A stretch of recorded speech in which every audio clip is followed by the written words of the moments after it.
आप देख रहे हैं जहां पर ताजा तरीन खबरों की हम बात करते हैं और क्या लेटेस्ट अपडेट है उसके बारे में जरा आपको बताते हैं। अब दिल्ली की ओर चलते हैं। दिल्ली में इस वक्त की बड़ी खबर यह आ रही है कि यहां पर यह समझिए कि आंता विधानसभा उपचुनाव 2025 होने वाला है। अच्छा, इसमें क्या लेटेस्ट अपडेट है? अपडेट यह है दोस्तों कि 12 की आंता विधानसभा के उपचुनाव की तारीखों का ऐलान अब हो चुका है। 11 नवंबर को आंता में उपचुनाव होगा और चुनाव आयोग ने बिहार चुनाव की तारीखों के साथ ऐलान यहां पर कर दिया है। तो बड़ी बात यहां यह है कि 12 की आंता विधानसभा के उपचुनाव की तारीखों का ऐलान हो गया है। 11 नवंबर को आंता में उपचुनाव होगा और चुनाव आयोग ने बिहार चुनाव की तारीखों के साथ ही यहां इसका ऐलान कर दिया है।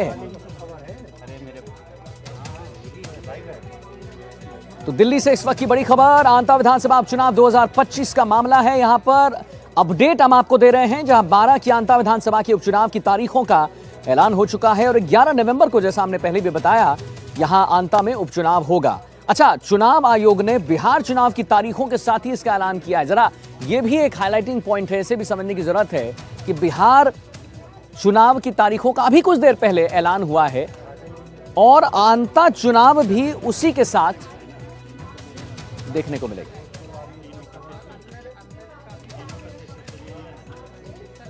हमारे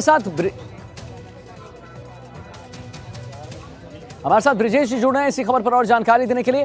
तो ब्रिजेश जी, ये जो टाइमिंग है ये बड़ा महत्वपूर्ण है। बिहार चुनाव का ऐलान अभी कुछ देर पहले हुआ और आंता उपचुनाव जो है यहां पर देखने को मिलेगा। क्या कुछ तैयारी चल रही है, जरा उसके बारे में ब्रिजेश जी बताएं।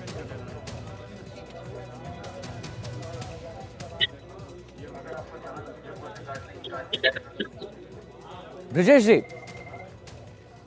जी बिल्कुल, मैं आपको बता देता हूं कि बिहार के विधानसभा चुनाव के साथ ही आंता विधानसभा का भी चुनाव होगा, जहां पर चुनाव आयोग ने आज विधानसभा चुनाव की तारीखों का ऐलान कर दिया गया है। वहीं 12 की आंता विधानसभा पर 11 नवंबर को चुनाव होगा, तो वहीं 14 नवंबर को इसकी मतगणना होगी। यहाँ के तात्कालिक विधायक कंवरलाल मीणा के जेल जाने के बाद यह सीट खाली हो गई थी और कंवरलाल मीणा का प्रमोद जैन भाया से 2023 में मुकाबला हुआ था। इसी के साथ मैं आपको बता देता हूं कि 12 निर्वाचन आयोग के द्वारा चुनाव की पूरी तैयारियां कर ली गई है। वहीं 1 अक्टूबर को चुनाव को लेकर मतदाता सूचियों का भी प्रकाशन कर दिया गया था। अब ये चुनाव 11 नवंबर को होने जा रहा है और इसकी मतगणना 14 तारीख को होगी। हालांकि कई दिनों से कयास लगाए जा रहे थे कि 12 जिले की अंता मांगरोल विधानसभा सीट में चुनाव होने हैं और उनकी तारीखों का जल्दी ही ऐलान होगा।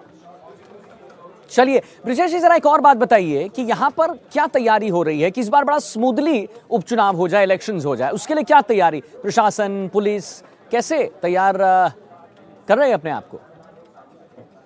बिल्कुल, 12 जिला निर्वाचन अधिकारी रोहित सिंह तोमर और जो 12 जिला पुलिस के द्वारा पूरी तैयारियां कर ली गई है। हालांकि जो 12 निर्वाचन विभाग है उसके द्वारा मतदाता सूचियों का प्रकाशन तो कर दिया गया है।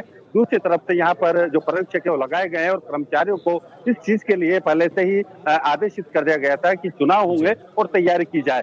जो ईवीएम है उसकी पूर्ण तैयारी कर ली गई है। वहीं 12 का जो महाविद्यालय है वहां से पूरे पोलिंग बूथ मशीनों के साथ रवाना होंगे और मतगणना भी 12 के कॉलेज में ही संपन्न होगी। इसके लिए अब पुलिस प्रशासन भी पूरी तरह से मुस्तैद है और इसकी तैयारियां कर रहा है। हालांकि प्रशासन के द्वारा समय रहते हुए इसकी पहले से तैयारियां कर ली गई थी और जो मतदाता सूची है उसका प्रकाशन कर दिया गया था। चलिए ठीक है ब्रिजेश जी, बहुत बहुत धन्यवाद आपका महत्वपूर्ण जानकारी देने के लिए। तो ब्रिजेश जी ने बताया कि कैसे यहाँ पर उपचुनाव का जो तारीख है उसका ऐलान हो चुका है और कैसे प्रशासन बिल्कुल प्रतिबद्ध है कि उपचुनाव जो है बिल्कुल ठीक तरीके से कराया जाए।